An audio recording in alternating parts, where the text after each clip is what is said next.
Salut, c'est Carole. Je refais une nouvelle vidéo aujourd'hui pour expliquer un petit peu ce que j'ai subi ces derniers mois avec les traitements de chimiothérapie.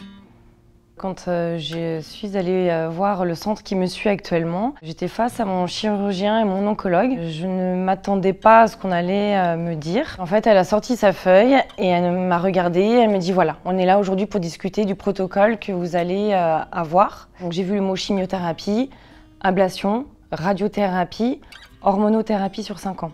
Et donc là, en fait, elle me regarde, elle me dit « Je vais vous expliquer au fur et à mesure ce qui va vous arriver ». Et la première case, c'est chimiothérapie.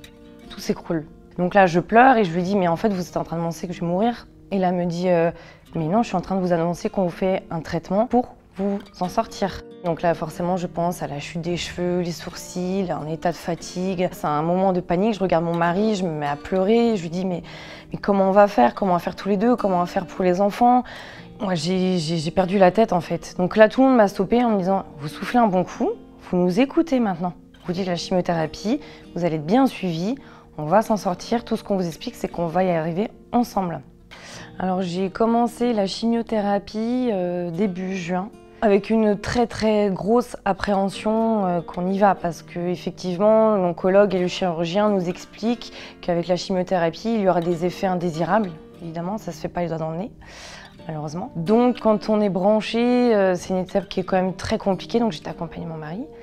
Et donc les effets ne sont pas tout de suite, on les subit au moment où ça arrive aussi, on apprend à les vivre en fonction de ce qu'on ressent. Et le tout est de s'écouter, d'écouter son corps. Et je dirais que les premiers effets sont arrivés au bout de 3-4 jours. Alors j'ai anticipé ma chute de cheveux. Tout de suite, ça a été une question que moi j'ai abordée. Mais bon, au moins, voilà, fallait quand même psychologiquement que moi, mon mari, mon entourage, on s'y prépare parce que c'est pas évident non plus, surtout que j'avais des cheveux très longs parce que je les avais laissés pousser depuis 2 ans, tant bien que mal, parce qu'on se mariait cet été. On m'avait conseillé et j'ai préféré prendre les devants et couper déjà mes cheveux au carré pour un premier temps.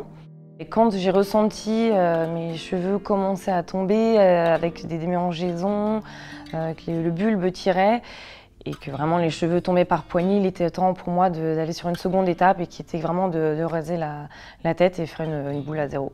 C'est parti pour un tour. Il va pas de main morte en plus.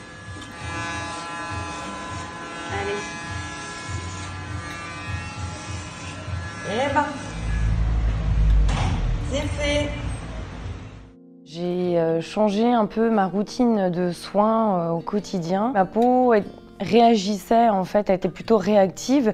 Donc je suis vite passée en fait, sur des produits de pharmacie qui m'apportaient plus de confort, de tolérance. Parce que c'est vrai que la peau, elle a tendance à tirer, à rougir. Elle peut aussi parfois démanger étrangement.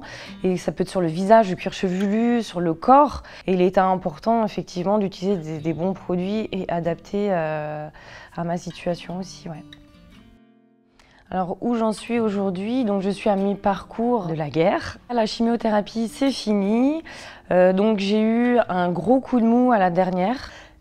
On se donne tellement à fond pendant le traitement, on se donne à fond, on se dit qu'il ne faut pas lâcher. On a l'impression au moment où on nous le dit et on nous dit que ça sera terminé à telle date, on se dit que c'est hyper loin, que le chemin est super long et on se dit que peut-être on n'y arrivera pas. Et en fait, quand on arrive déjà au bout de ce premier palier, on se dit ça y est, il est enfin passé. Et voilà, c'est pour mieux rebondir aussi après, quoi. Maintenant, place au dernier examen avant l'opération. Parce que l'opération, donc c'est une ablation totale, ça y est. Je sais que je vais perdre mon sein entièrement. Premier temps, on en enlève un, on fait les rayons. Dans 1 an, on vient me le reconstruire, on m'enlève le deuxième, on me le reconstruit. Voilà. Je me sens bien, j'appréhende évidemment un petit peu l'opération, hein, mais je suis positive. On se revoit très rapidement pour parler après mon opération.